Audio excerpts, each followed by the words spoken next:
برایانی مسلمان سلام و رحمت و بەزەی خوای پەروەردیگارتان لەسەر بێت. خۆشەویستەکانم، لە خوتبەی ئیمڕۆمان بە پشتیوانی خوای پەروەردیگار دەچینە خزمەت فەضڵ و گەورەی سەحابە و هاوڵی پێغەمبەر صلی الله عليه وسلم. با بزانین ئەوانەی لەگەڵ پێغەمبەر بوون، ئەوانەی خزمەتی ئیسلامیان کرد لە بیدایەتی ئیسلام، بە ڕوحی خۆیانەوە، بە ماڵ و سەروەت و سامانیان، بە هەموو نەوعێک لە خزمەت خوا و پێغەمبەر بوون، لە خزمەت دینی خوای پەروەردیگار بوون، لە خزمەت ڕەسوول الله بوون صلی الله عليه وسلم، بۆ نەسرەتی ئیسلام، بۆ سەرکەوتنی ئیسلام، هەتا ئەم دینە، ئەم ئیسلامە بە مەشریق و بە مەغریب بگا، هەتا خەلک لەژێر ئالای ئیسلام ئەم ڕەحمەتەن للعالەمینە ئەو پێغەمبەرە خۆشەویستە صلی الله عليه وسلم کە خوای پەروەردیگار ڕەوانەی کرد ئەم ئیسلامە بگەینێ و ڕابگەینی بە هەموو خەلکی، هەتا ئینسان لەژێر سایەی ئیسلام بەحەسێتەوە. خۆشەویستەکانم،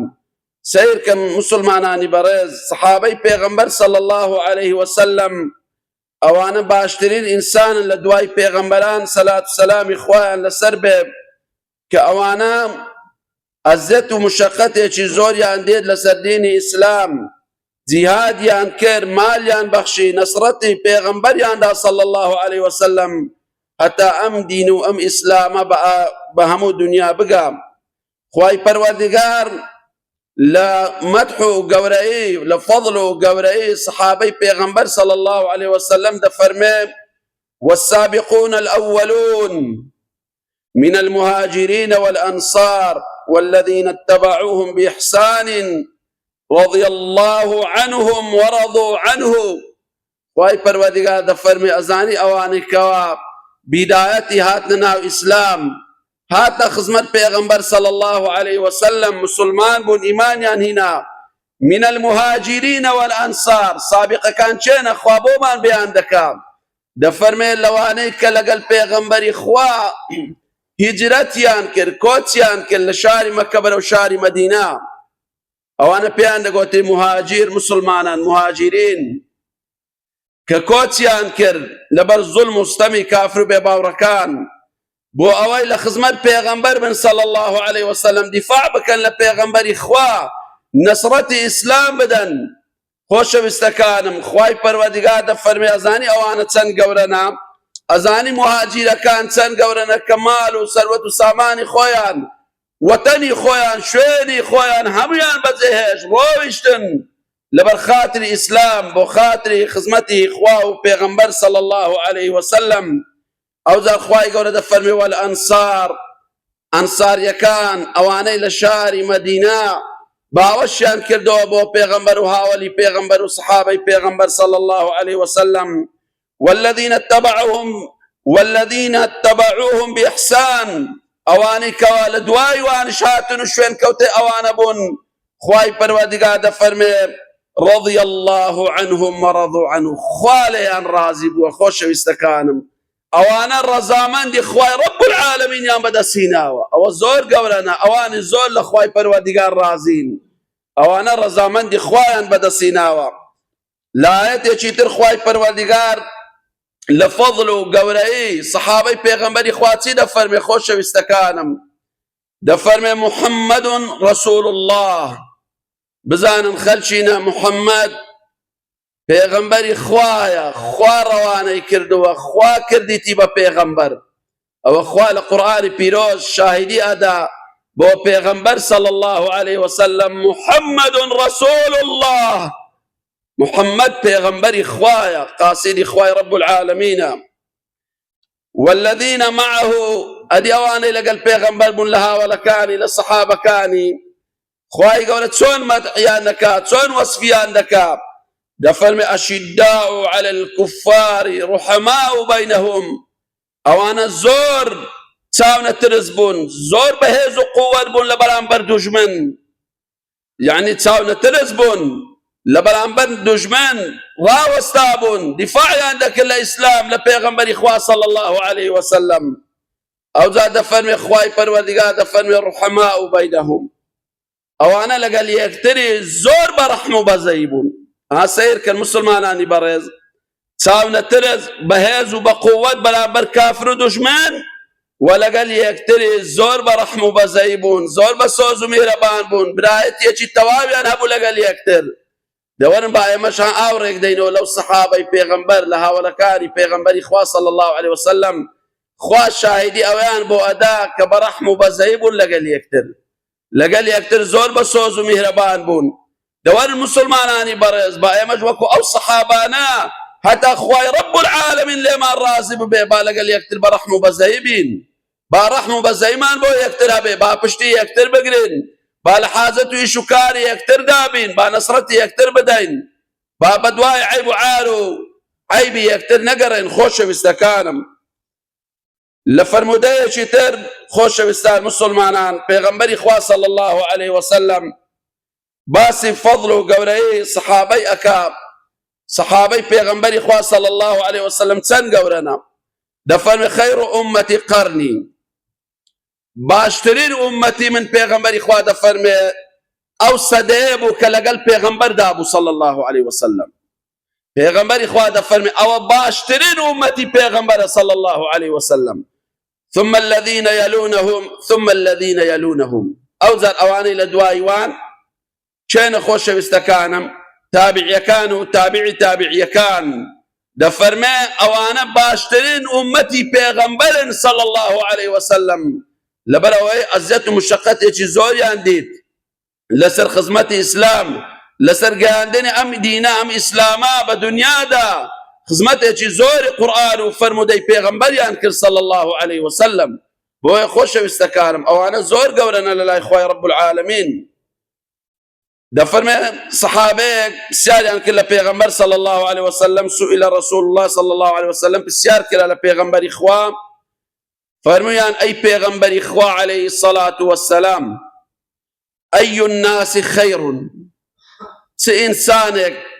لهم خير ترو باشترا لأمتي تو أي بيغمبر صلى الله عليه وسلم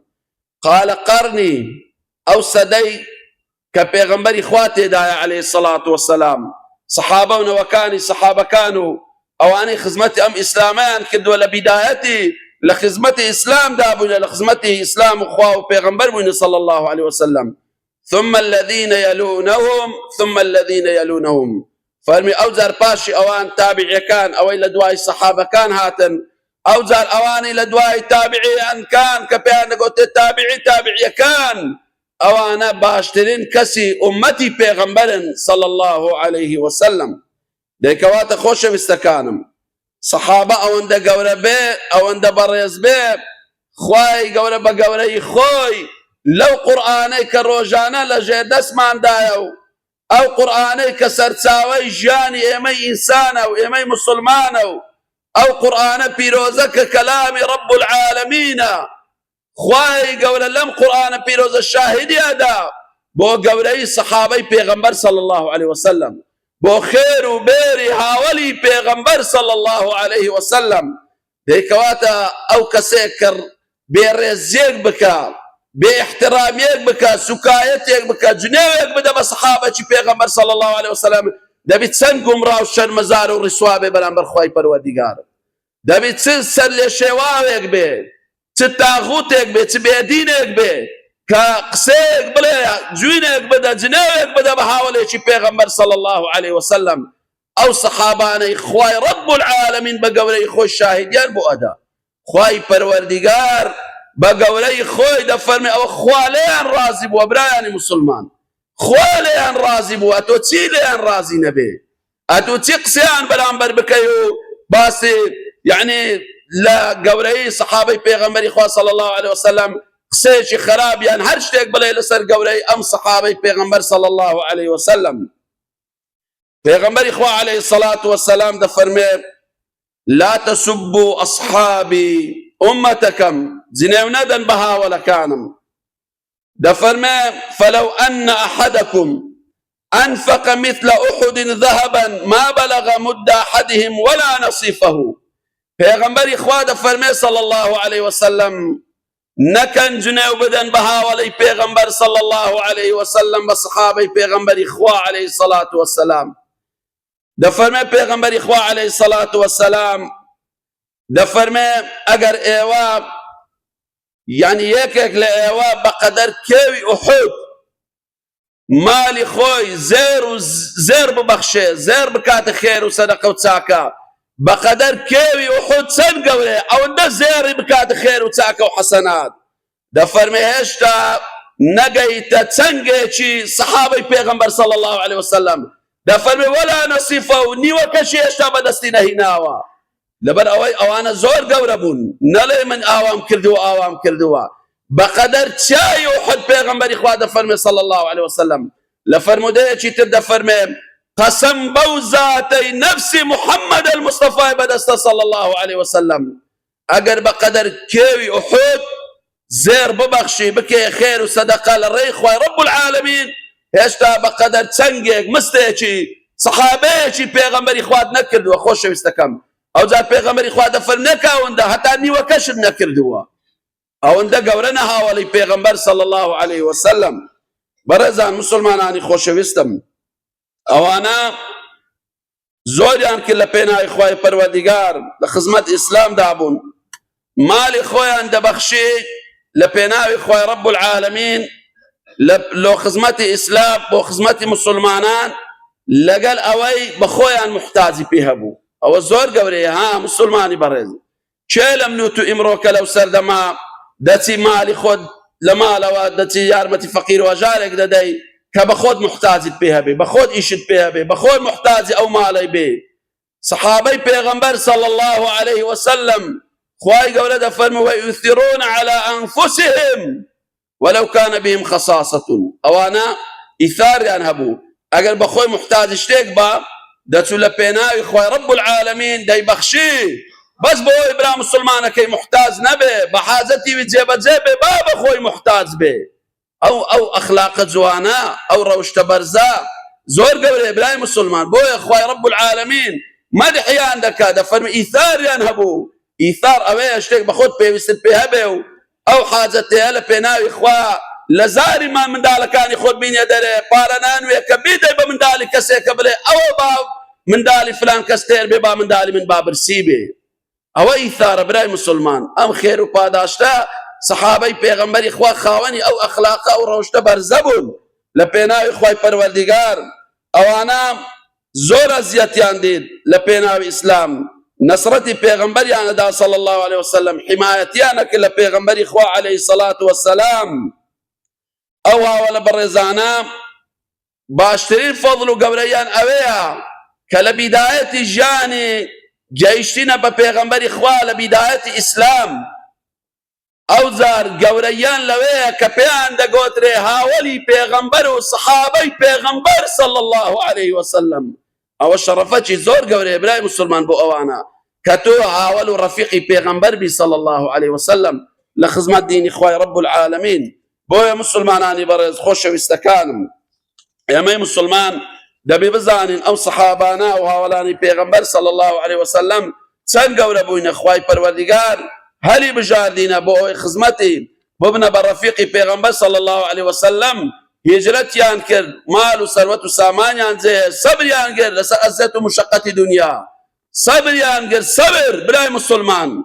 تماشاك خوش واستكانم وصبروا على الأذى لسلامو أزتنا خوشك آرام يان كر تحمل يان كر بس بو دين إخوائي رب العالمين سركبه إسكا سوايا ديت مزقوتو جماعات أدنا ناخوشي بسر دابنا شكران إخوادك كفري بسر زار داده رازينية بقضاء وقدر إخوائي رب العالمين دلي من مسلماني شم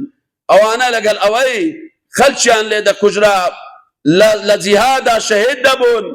ظلميان ليدا كرا ماليان ليدا أجر كرا در بدر كران صبر يان قر صبر لبينا إخوائي رب العالمين أتا دين إخوائي پروردگار سرك إبراهيم مسلمان أتا هم إسلام أبلاو بيتوا إخوائي رب العالمين بقولي خود جزاء وپاداشتي أو هاولانا بديوي پروردگارا بوي خوش وستكانم خوش وستي صحابي پیغمبر صلى الله عليه وسلم علامة نشان إيمانا هر كسيك بدلوا صحابي پیغمبر إخوائي خوش بي أو خاوان إيمانا او ایمان لنا ودلو درونی زیگر بوا جورا گرن لفرمودی پیغمبر صلی الله علیه وسلم پێغەمبەری خوا دەفەرمێ ئایەت الئیمانی حب الأنصار. والله هەر کەسێک خۆشەویستی هەبێ بۆ ئەنساریەکان کە ئەوانش لە مەدینە باوەشیان کردەوە، مال و سەروەت و سامانی خۆیان، خانوەکانیان، دەرگای ماڵەکانیان هەموو والا کرد. ئەی پێغەمبەری خوا صلی الله علیه وسلم، تۆ هاتی هیجرەتت کردووە لەگەڵ سەحابەکان، ئەوانە هەموو بێشوێن و بێجێگا بوون.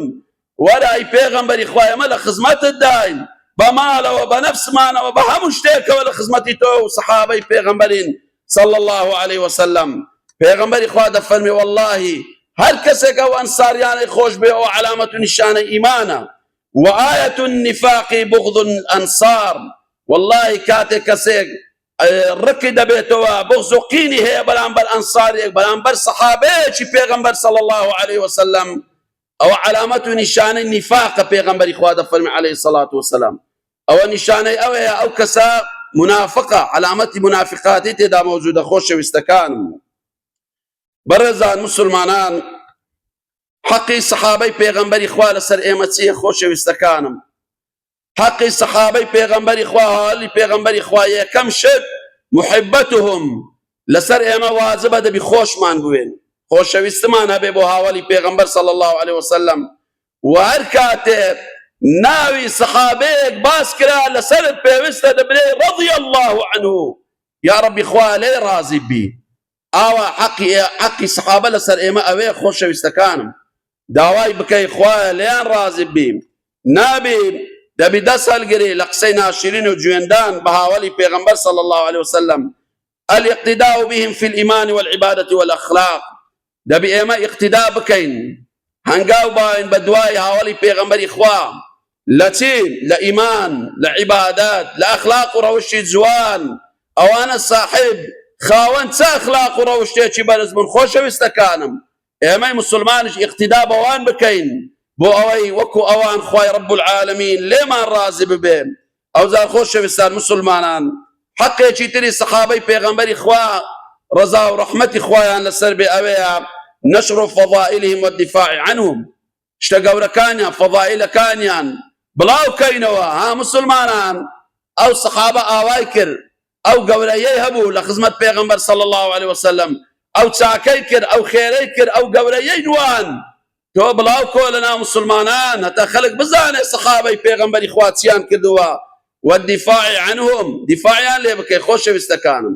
دیفاعیان لێ بکەین. ئێستا وای لێ هاتووە ها ئێمە ناو ملەتێکی کوردی مسلمان، وەڵا بە ناوی ئەوەی ئێمە کوردین با ناومان عەرەب نەبێ، با ناومان ئەری برای بەڕێزم بە ناوی کوردایەتی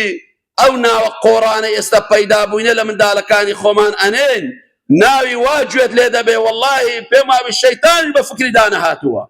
ئەو شتە قۆڕانە ئەتی ناوی کابرایەکی مەشروبخۆر و بێدین، یان کابرایەکی دوور لە ئیسلام، یان لە ئەفلامێکە گوێت لە ناوێک بووە، ئامادەی دەڵێ مسلمانم، ئەو ناوەی بنێ لە منداڵێکی خۆتەوە، بەڵام فەخر ناکەی بەو سەحابەی پێغەمبەر صلی الله عليه وسلم کە چەند گەورە بوون لە خزمەت پێغەمبەری خوا. خوای رب العالمین لە قورئان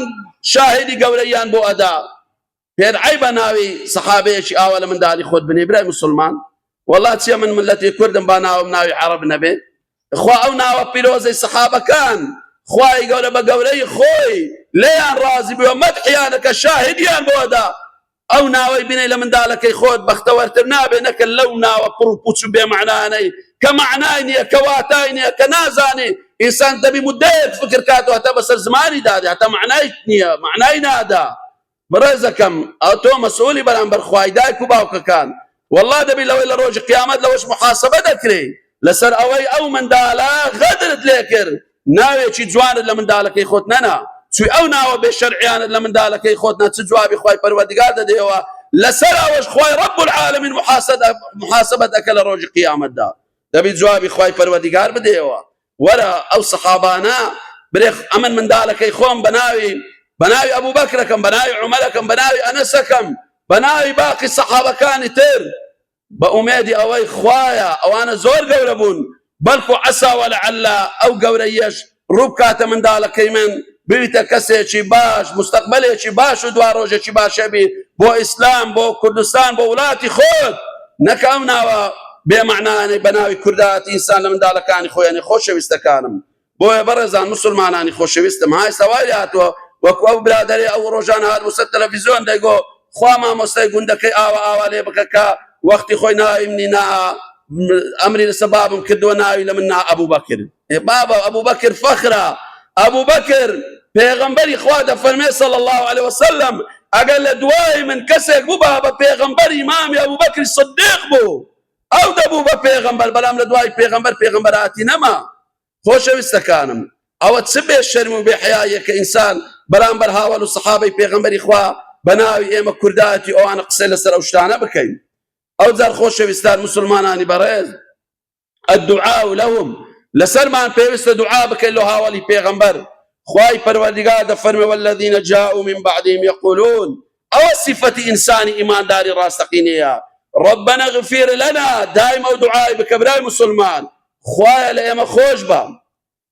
ولإخواننا الذين سبقونا بالإيمان خويا لو بلا خوشكان إيماش خوش با كلا بيش إيما بإيمان داري رويشتن إيمان يالق الخوبر خويا لوانش خوش با زاو دعاء بكي لصحابي بيغمبر إخوة هم أمتي بيغمبر إخوة إيمان داران دقريتو براي مسلمان ربنا اغفر لنا ولإخواننا الذين سبقونا بالإيمان ديك وانت خوش وستكان مسلمانان بريز اما دعاء دك عند بارن يا ربي خوايا خوش وستي پیغمبرك خود محمد المصطفى لنا ودل درون من زاد بكي خوش وستي هاولا كان لنا ودل من زاد يا رب العالمين خوايا لا خليفه الراشدين خلفاء الراشدين راضي يا رب العالمين خواي پروردگار لباقي صحابه كان خوايا لين راضي بمرتبين قبل تلك يا رب العالمين خواهي پروردگار لتابعي كانوا اواني بدواي اوانو جميع مسلمانان خواهي لين راضي بيا رب العالمين يا ربي خدايا بقولي وجلالتي خد نصرتي ام اسلام بدي خواهي پروردگار بقولي وجلالتي خد سركوت ام اسلام سر بخي بسر دجمنان وكافر بباوركان خواهي پروردگار اهلي مزقوت وجماعات ما زياد بكين خواهي رب العالمين بقولي خد لكان ما نبربكي لخوش وستخوت وبيغمبر صلى الله عليه وسلم لخوشويستي إسلام لخوشويستي نور لا إله إلا الله محمد رسول الله يا ربي خدا بقوله وجلالتي خود نصرتي أم إسلام بدي خواهي پروردگار مسلمانان وشاري مسلمانان لهم شوين وتيقاي خواهي ببارزي خواهي بقوله خور خيني مسلمانان محفوظ بكي خواهي پروردگار بلاد وشاري مسلمانان ببارزي يا رب العالمين خواهي أم كردستان مان بو محفوظ بكي لبلا مصيبتنا خوشي لم شر قتال وفتنه وبلا مصيبه امر ورك الدولات مان خوايا محفوظ مان كيف بقول جلالتي خذ يا رب العالمين لمرد كان مان خوش بي لقنا حدايك وبابكم مان خوش بي اولاد مان صالح كي اولادي اولادي صالح بيبدي او فقير بمالي حلال دوله من ديكي خوايا رب العالمين او ان خوش الشفاء بدي لمرد كان مان خوش بي خوايا رب العالمين لقر ما شدة قيامة رزقار مان بكي فردوس الاعلى مان بقسمتك أقول قولي هذا وأستغفر الله العظيم فاستغفروه إنه هو الغفور الرحيم.